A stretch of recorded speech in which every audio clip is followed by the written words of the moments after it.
इतिहास हमेशा किताबों में बंद नहीं रहता, कभी कभी वो जिंदा होकर हमारे आंखों के सामने घटित होता है। पिछले कुछ दिनों में वेनेजुला में जो कुछ भी हुआ वो किसी हॉलीवुड फिल्म की कहानी नहीं थी, वो उस सोच की वापसी थी जिससे हम उपनिवेश युग में दफन समझ चुके थे। एक समय था जब ब्रिटिश, फ्रांस, स्पेन सभ्यता लाने के नाम पर देशों पर कब्जा किया करते थे। आज वही भाषा, वही तर्क, वही रवैया, बस चेहरे बदले हुए हैं। इस बार झंडा अमेरिका का था। जिस तरह से वेनेजुला के राष्ट्रपति निकोलस मादुरो को अवैध घोषित किया गया, जिस तरह से एक चुनी हुई सरकार को तानाशाह बताकर हटाने के नैतिक जमीन तैयार किया गया, ये सब हमें इतिहास उस पुराने स्क्रिप्ट को याद दिलाता है। स्क्रिप्ट बहुत पुरानी है। पहले कहा जाता है ये सरकार अपने लोगों का ख्याल नहीं रख पा रही, फिर कहा जाता है यहाँ मानव अधिकार खतरे में है, फिर कहा जाता है हमें हस्तक्षेप करना पड़ेगा क्योंकि दुनिया हमें यही उम्मीद रखती है, और अंत में बम गिरता है, सरकार गिरती है और देश बिखर जाता है। वेनेजुला की कहानी भी कुछ ऐसे ही है। तेल से भरपूर एक देश, दुनिया के सबसे बड़े ऑयल रिजर्व में से एक, और वही तेल जो दशकों से पश्चिमी ताकतों के आंखों में चुभता रहा। जब तक वेनेजुला की सरकार अमेरिकी कंपनी के इशारे पर चलती रही सब ठीक था, लेकिन जैसे ही उसने कहा हम अपने संसाधनों पर खुद फैसला करेंगे, वहीं से वो सरकार समस्या बन गई। अचानक वेनेजुला लोकतंत्र के लिए खतरा बन गया। अचानक वहाँ के चुनाव फर्जी कहने लगे। अचानक वहाँ की जनता को बचाने की जरूरत महसूस होने लगी। वो वही पैटर्न है जो हमने इराक में देखा, लीबिया में देखा, अफगानिस्तान में देखा। हर बार वादा किया गया शांति का, स्थिरता का, लोकतंत्र का, और हर बार मिला तबाही, अराजकता और लाखों बेघर लोग। आज वेनेजुला उसी मोड़ पर खड़ा है जहां से इतिहास अक्सर गलत दिशा मुड़ता है। सबसे खतरनाक बात बम या टैंक नहीं होते, सबसे खतरनाक होती है उस कार्रवाई की नैतिक साबित करने वाली भाषा। जब किसी देश पर हमला मानवता के नाम पर किया जाए तो सवाल पूछने वाले लोग देशद्रोही कहलाते हैं। जब किसी नेता की गिरफ्तारी लोकतंत्र की जीत बताई जाती है तो असहमति गुनाह बन जाती है, और यही वो जगह है जहां दुनिया को रुक कर सोचनी चाहिए, क्योंकि आज अगर वेनेजुला की संप्रभुता कुचली जा सकती है तो कल कोई भी देश इस सूची में हो सकता है। ताकतवर देश बदल जाते हैं लेकिन साम्राज्यवादी सोच कभी नहीं बदलते। वो सिर्फ नए शब्द सीख लेते हैं, नए पैकेजिंग में आती है और खुद को दुनिया के रक्षक घोषित कर लेते हैं। सवाल ये नहीं है कि वेनेजुला की सरकार पर आलोचना होनी चाहिए या नहीं, सवाल ये है आलोचना कौन करे और बंदूक की नोक पर क्यों। क्यों हर बार दक्षिण गोलार्ध के देश प्रयोगशाला बनते हैं? क्यों लोकतंत्र की परिभाषा हमेशा वाशिंगटन में तैयार होती है? इतिहास हमें बार बार चेतावनी देती है, जब साम्राज्य खुद को ईश्वर समझने लगता है तो इंसानियत सबसे पहला मरती है। आज वेनेजुला जल रहा है, कल कोई और देश होगा। अगर दुनिया में इसी दादागिरी को सवाल कटकदेर में नहीं खड़ा किया तो आने वाला पीढ़ी फिर वो किताबों में पढ़ेगा, बस तारीख बदलती होगी, नाम बदलेंगे लेकिन जुल्म वही होगा। इतिहास किताबों में नहीं रहता, वो लौटता है, और इस बार वो दरवाजे तोड़कर लौटा है। बीती रात दुनिया ने वो देखा जिसे अंतर्राष्ट्रीय कानून की किताब में असंभव माना जाता था। अमेरिकी स्पेशल फोर्स ने एक गुप्त सैन्य अभियान में वेनेजुला के राष्ट्रपति निकोलस मादुरो और उनकी पत्नी को देश से बाहर निकालकर सीधे अमेरिका ले गया। कोई प्रेस कॉन्फ्रेंस नहीं, कोई संयुक्त राष्ट्र प्रस्ताव नहीं, कोई युद्ध घोषणा नहीं, सिर्फ एक ऑपरेशन और एक संदेश। चार्ज क्या है? ड्रग्स, हथियार, अंतर्राष्ट्रीय अपराध। लेकिन असली सवाल ये नहीं है कि अपराध क्या है, असली सवाल ये है किसने अधिकार दिया। किसने अधिकार दिया कि एक संपूर्ण देश के चुने हुए राष्ट्रपति को उसकी जमीन से उठाकर किसी देश में गिरफ्तार किया जाए, बिना संयुक्त राष्ट्र की अनुमति, बिना अंतर्राष्ट्रीय सहमति, बिना किसी युद्ध की घोषणा, ऐसे ही जैसे वो किसी गैंग का सदस्य हो या किसी माफिया का डन की तरह। अगर यही न्याय हो तो फिर अंतर्राष्ट्रीय कानून सिर्फ किताबों में क्यों? अमेरिका का तर्क साफ है, मात्र एक तानाशाह है, एक ड्रग्स ट्रैफिकिंग में शामिल था, उसकी सरकार अवैध है। लेकिन सवाल उठता है, अगर किसी देश का नेता आपको पसंद नहीं आता तो क्या आप उसको उठा सकते हो? क्या यही लोकतंत्र है या यही ताकत की दादागिरी? याद कीजिए इतिहास। पनामा में नोगरा को इसी तरह से उठाया गया, इराक में सद्दाम को हथियार के नाम पर हटाया गया, लीबिया में गद्दाफी को मानव अधिकार के नाम पर खत्म कर दिया गया। हर बार कहानी एक ही थी, पहले आरोप, फिर नैतिक भाषण, फिर सैन्य कार्रवाई, और अंत में एक देश खत्म, तबाह। आज वेनेजुला उसी मोड़ पर है। तेल से भरपूर एक देश, दुनिया का सबसे बड़ा ऑयल रिजर्व, और वही तेल जो दशकों से पश्चिम ताकतों के आंखों में खटकता रहा। संयुक्त राष्ट्र की भूमिका सिर्फ बयान देने तक सिमट गई है। अंतर्राष्ट्रीय कानून सिर्फ कमजोर देशों पर लागू होती है और यही एक नया जमाने का साम्राज्यवाद है। बम कम, ऑपरेशन ज्यादा, सीधा कब्जा नहीं लेकिन नियंत्रण पूरा। इतिहास हमें चेतावनी देती है, जब ताकतवर देश जज, ज्यूरी और जल्लाद खुद बन जाती है तो दुनिया असुरक्षित हो जाती है। आज सवाल मद्रोह का नहीं है, सवाल यह है अगला नंबर किसका, क्योंकि अगर संप्रभुता का ये मतलब होता है तो फिर कोई भी देश वाकई आजाद नहीं है। पिछले कुछ दिनों में दुनिया ने एक बहुत खतरनाक संकेत देखा है, एक ऐसा संकेत जो सिर्फ वेनेजुला तक सीमित नहीं बल्कि पूरा विश्व व्यवस्था के लिए एक चेतावनी है। अमेरिका ने साफ संदेश दिया है कि नियम सबके लिए नहीं होते। जो नियम कमजोर देश पर लागू होते हैं वही नियम ताकतवर देश के लिए सिफारिश बन जाते हैं। जिस काम के लिए रूस के राष्ट्रपति व्लादिमीर पुतिन यूक्रेन युद्ध में वार क्रिमिनल कहा गया, जिस काम पर अंतर्राष्ट्रीय अदालत में गिरफ्तारी वारंट की बात हुई, वही काम आज अमेरिका वाशिंगटन कर रहा है। तो लेकिन फर्क ये है, जब रूस करता है तो उससे युद्ध अपराध कहा जाता है, जब अमेरिका करता है तो उससे लॉ इन्फोर्समेंट कहा जाता है। यही है डबल स्टैंडर्ड। अगर किसी भी देश की सेना बिना अनुमति के किसी भी देश की संप्रभुता सीमा पर घुस जाए तो उससे आक्रमण कहा जाता है, लेकिन अगर वही काम सही झंडे के नीचे हो जाए तो उससे ऑपरेशन कहा जाता है। सवाल उठता है, अंतर्राष्ट्रीय कानून आखिर किसके लिए बना है? संयुक्त राष्ट्र चार्टर साफ कहता है कि किसी भी देश की संप्रभुता, उसकी राजनीतिक स्वतंत्रता और उसकी सीमा का उल्लंघन अवैध है, फिर चाहे वो आतंकवाद हो, ड्रग्स हो या मानव अधिकार। लेकिन आज कानून किताबों में है और ताकत हकीकतों में है। अगर यही मॉडल नया नम्स बन जाए तो इसका नतीजा बहुत डरावना होगा। आज अमेरिका वेनेजुला में कर सकता है तो कल चीन यही तर्क देकर ताइवान में कर सकता है। परसों कोई और ताकतवर देश किसी और सीमा में घुस सकता है और ये कह सकता है हम कानून लागू कर रहे हैं। तब सवाल ये होगा कि कौन रोकेगा? अगर अमेरिका कह सकता है तो हमें अधिकार है, तो चीन क्यों नहीं, रूस क्यों नहीं या कोई और क्यों नहीं? ये वो मोड़ है जहां दुनिया अराजकता की ओर बढ़ सकता है, क्योंकि जब नियम समान नहीं होते तो दुनिया जंगल बन जाता है। इतिहास गवाह है, साम्राज्य हमेशा कानून से नहीं ताकत से चलते हैं। रोमन साम्राज्य ने भी खुद को सभ्यता का रक्षक कहकर ब्रिटिश साम्राज्य ने भी कानून और व्यवस्था का दावा किया था। हर साम्राज्य ने अपने अत्याचार को नैतिक भाषा में लिपटा, आज वही भाषा नए पैकेजिंग से लौटा है। आज बम कम लेकिन ऑपरेशन ज्यादा, आज कब्जा खुला नहीं है लेकिन नियंत्रण पूरा। सबसे खतरनाक बात ये नहीं है कि एक देश नियम तोड़ रहा है, सबसे खतरनाक बात यह है कि दुनिया इसे सामान्य मानने लगी है। जब अंतर्राष्ट्रीय कानून सिर्फ कमजोर देश पर लागू हो तो वो कानून नहीं सिर्फ हथियार बन जाता है और हथियार आखिरकार सबको चोट पहुंचाता है। आज सवाल वेनेजुला का है, कल सवाल ताइवान का होगा, परसों सवाल किसी और देश का, लेकिन आखिरी सवाल पूरा दुनिया का होगा। क्या हम कानून से चलने वाली दुनिया चाहते हैं या ताकत से चलने वाला? क्योंकि अगर ताकत ही कानून बन गई तो फिर कोई भी सुरक्षित नहीं है। असली वजह तेल, ताकत और डॉलर। वेनेजुला के पास दुनिया के सबसे बड़ा परमाणु तेल भंडार है, सऊदी अरब से भी ज्यादा। लेकिन अगर आपको लगता है कि पूरा खेल तेल का है तो आप कहानी का आधा हिस्सा ही देख रहे हो। असली कहानी है तेल से भी आगे जाती है, असली कहानी है डॉलर की। दशकों से दुनिया का लगभग पूरा तेल व्यापार अमेरिकी डॉलर में होता आया है। चाहे तेल मध्य पूर्व से आए, अफ्रीका से आए या लैटिन अमेरिका से, भुगतान डॉलर में होती है। और यही व्यवस्था डॉलर को सिर्फ एक मुद्रा ही नहीं बल्कि विश्व ताकत बनाती है।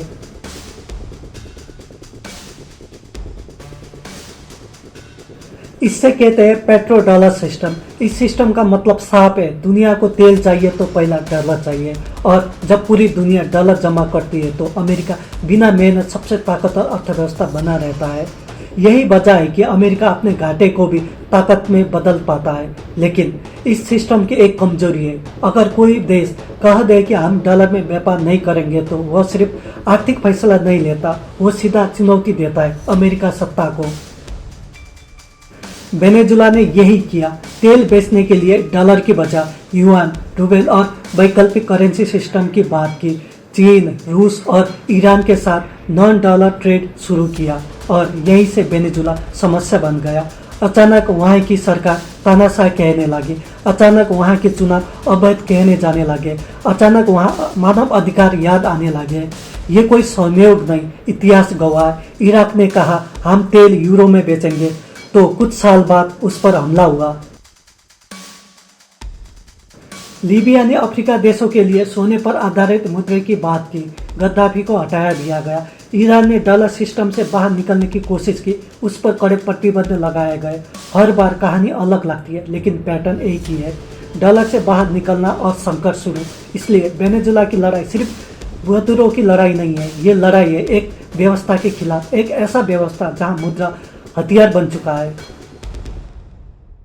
आज युद्ध सिर्फ टैंकों से नहीं लड़ी जाती, आज युद्ध बैंकों से लड़ी जाती है, सिर्फ सिस्टम से, प्रतिबंध से, और जरूर पड़े तो स्पेशल फोर्स से। अमेरिका जानता है अगर पेट्रो डॉलर हिला तो उसकी वैश्विक पकड़ हिलेगी, और यही वजह है कि किसी भी कीमत पर इस सिस्टम को बचाया जाता है। आज वेनेजुला निशाने पर है, कल और कोई देश, लेकिन असली सवाल अभी भी बाकी है। क्या दुनिया हमेशा एक ही मुद्दे के इशारों पर चलेगी, या संसाधनों से भरे देश हमेशा दूसरे को नियम मानेंगे, या फिर दुनिया एक नई आर्थिक व्यवस्था की ओर देख रही है। इतिहास बताता है कि जब जब पुरानी व्यवस्था डगमगाई, ताकतवर देश ने उससे बचाने के लिए सब कुछ किया है।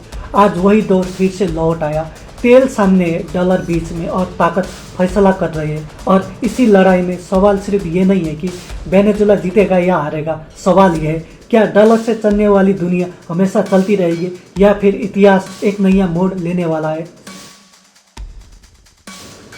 सेना आती थी, झंडे गाड़े जाते थे, नक्शे बदले जाते थे, और दुनिया जान जाती थी किस पर किसका कब्जा है। लेकिन 21वीं सदी का साम्राज्यवाद इतना सीधा नहीं है। आज का साम्राज्यवाद बिना कॉलोनी के, बिना झंडे के, और अक्सर बिना युद्ध घोषणा के। आज देश जीतने के लिए टैक्स नहीं, सिस्टम चाहिए। आज का साम्राज्यवाद सेना से ज़्यादा इन पर निर्भरता करता है, currency, energy route, sanction, technology, finance. अब किसी देश में झंडे गाड़ने की जरूरत नहीं है, बस लीडर को हटाओ और सिस्टम को कंट्रोल करो। यही है नई साम्राज्यवाद। आज अगर किसी देश को काबू में रखना है तो उसकी करेंसी को कमजोर कर दो, और उसके बैंकिंग सिस्टम को अंतर्राष्ट्रीय नेटवर्क से काट दो, उसकी एनर्जी सप्लाई को महंगा या अस्थिर बना दो, और अगर वो देश फिर भी नहीं झुका तो उस पर सैंक्शन लगा दो। सैंक्शन का जो कागजों पर शांति का हथियार कहते हैं, लेकिन हकीकत ये है कि पूरी आबादी को सजा देती है। दवाइयाँ महंगा हो जाता है, खाना दुर्लभ हो जाता है, नौकरी खत्म हो जाता है, और फिर कहा जाता है देखिए ये सरकार अपने लोगों को संभाल नहीं पा रही। यहीं से अगला चरण शुरू हो जाता है, नैरेटिव कंट्रोल। मीडिया के जरिए ये तय किया जाता है कि कौन तानाशाह है और कौन लोकतंत्र, कौन दुश्मन है या कोई समस्या का हल। किस नेता को राक्षस बना दिया जाता है और किसी को लोकतंत्र का मसीहा, और जनता को लगता है जो हो रहा है वो जरूरत है।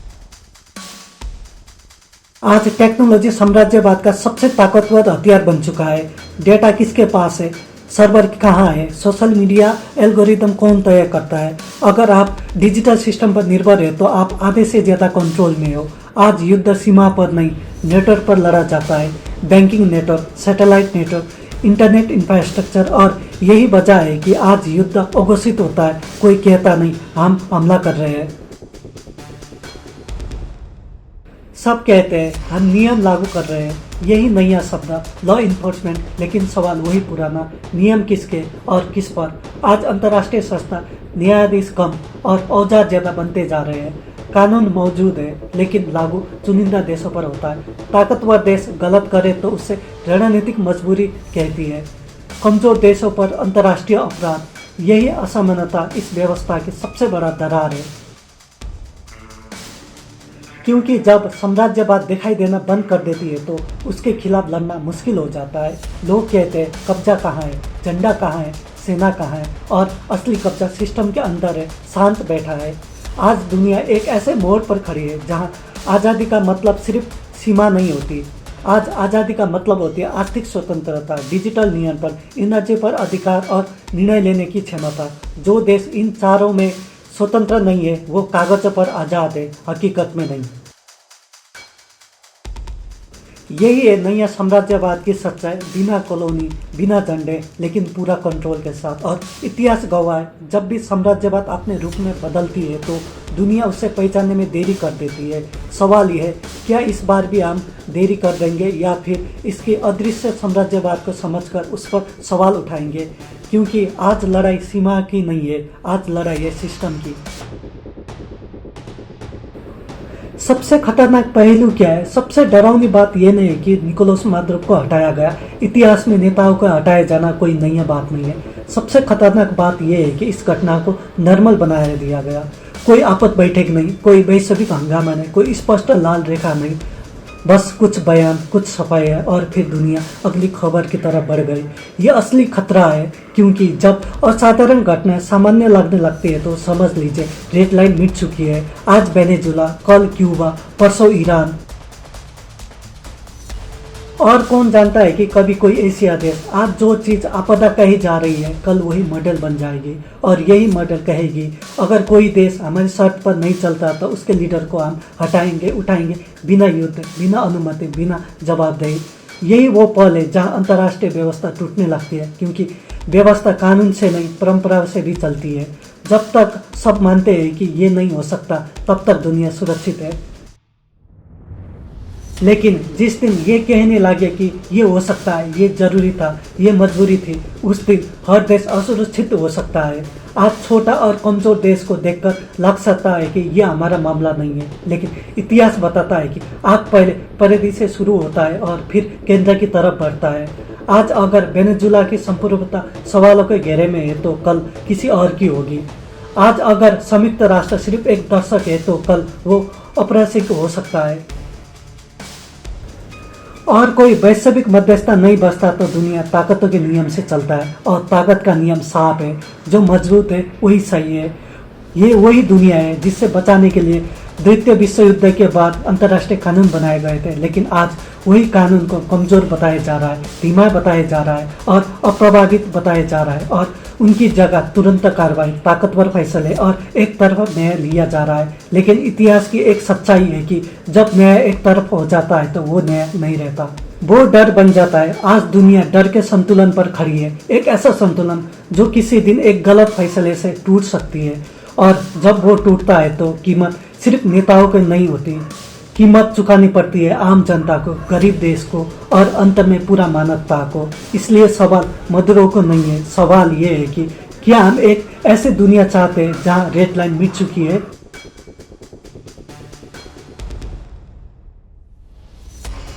जहां किसी देश की आज़ादी सिर्फ इस बात पर निर्भर करती है कि वो कितना ताकतवर है। क्योंकि अगर रेड लाइन मिट गई तो कोई भी सुरक्षित नहीं रहेगा, न आप, न हम, न कोई देश।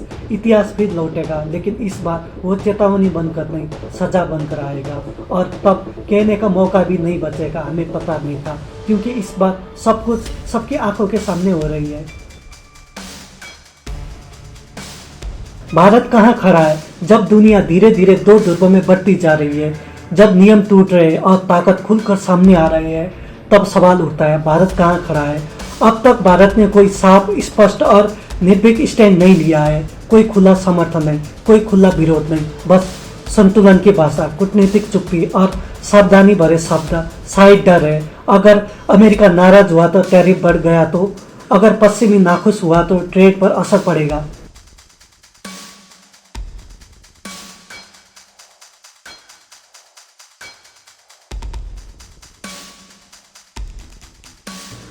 अगर ज़्यादा बोल दिया तो, निवेशों का भरोसा डगमग गया तो, ये डर असमझदारी नहीं है। भारत एक उभरती हुई अर्थव्यवस्था है, उससे बाजार चाहिए, तकनीकी चाहिए, निवेशक चाहिए, लेकिन इतिहास एक कड़वी सच्चाई भी सिखाता है, कमजोरी चुप्पी को कोई इनाम नहीं मिलती।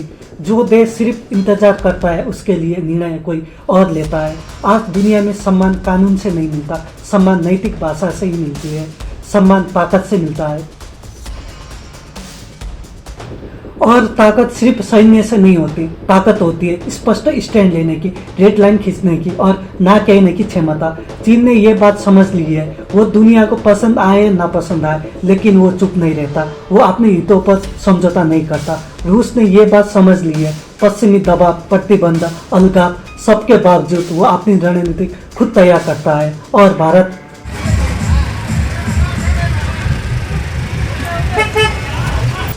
भारत आज भी भीतरी शोर में उलझा हुआ है। टीवी डेबिट में चीख पुकार, सोशल मीडिया पर भावनात्मक युद्ध और असली सवाल पर असहज चुप्पी। भारत खुद को विश्वगुरु कहलाना चाहता है, लेकिन विश्वगुरु तटस्थ नहीं होता, विश्वगुरु सही या गलत के बीच खड़ा होता है। आज सवाल ये नहीं है कि भारत अमेरिका के साथ जाएगा या उसके खिलाफ, सवाल ये है क्या भारत अंतर्राष्ट्रीय कानून के साथ है या ताकत की दादागिरी के साथ? अगर आज किसी संप्रभुत्व देश के नेता को इस तरह उठाए जाना सामान्य मान लिया गया तो कल यही तर्क किसी और पर भी लागू हो सकता है। और भारत इतना बड़ा देश है कि वो हमेशा दर्शक नहीं बन सकता। भारत का इतिहास बताता है कि घुटनीपक्षता कमजोरी नहीं थी, वो एक नैतिक ताकत थी। लेकिन आज के दुनिया में घुटनीपक्षता का मतलब चुप्पी नहीं हो सकता। आज घुटनीपक्ष का मतलब होता है अपना नियम खुद तय करना। भारत को स्पष्ट करना होगा, हम किसी भी देश द्वारा संप्रभुता के उल्लंघन का समर्थन नहीं करते, चाहे वो कोई भी करे, चाहे वो कितना भी ताकतवर क्यों न हो। अगर भारत आज ये नहीं कह पाया तो कल उसके बाद भी कोई गंभीरता से नहीं लेगा, क्योंकि दुनिया में खाली जगह कभी खाली नहीं रहती। अगर भारत खुद अपनी आवाज़ तय नहीं करेगा तो कोई और उसकी तरफ से बोल देगा। आज भारत के पास संख्या है, आकार है, सभ्यता है, इतिहास है। अब सवाल सिर्फ एक है, क्या भारत के पास रणनीतिक साहस भी है? क्योंकि आने वाला समय कूटनीति का नहीं, स्पष्टता के होंगे। और उस दुनिया में जो चुप रहता है वो सुरक्षित नहीं रहता, वो अप्रवासित हो जाता है। भारत को तय करना होगा दर्शक बनना है या निर्णायक, क्योंकि इतिहास इंतजार नहीं करता। और जब जो आगे बढ़ जाता है तो पीछे खड़े लोगों को सिर्फ पछतावा ही मिलता है। आखिरी सवाल, वेनेजुला के बाद सबसे अहम सवाल ये नहीं है कि अमेरिका क्या कर सकता है, दुनिया ये पहले देख चुकी है। असल सवाल ये है कि अब ये क्या करने से रुकेगा। जब एक संप्रभु देश के राष्ट्रपति को बिना युद्ध घोषणा, बिना संयुक्त राष्ट्र की अनुमति, बिना अंतर्राष्ट्रीय सहमति उठाया जा सकती है तो अगली सीमा क्या होगा?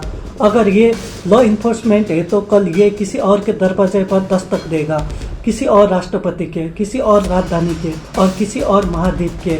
इतिहास हमें बार बार बताती है कि ताकत कभी एक कदम पर नहीं रुकती अगर उसे रोका नहीं जाए तो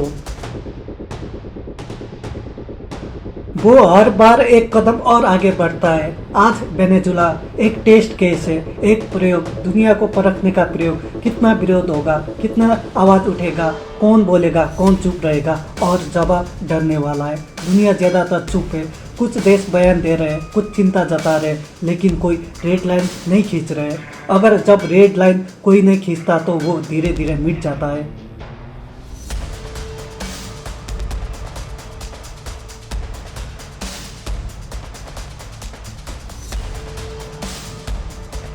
अगर आज दुनिया चुप रहे तो कल इतिहास खुद को दोहराएगा, लेकिन इस बार किसी और देश के नाम से, क्योंकि इतिहास तारीख नहीं बदलता, वो सिर्फ किरदार बदलता है।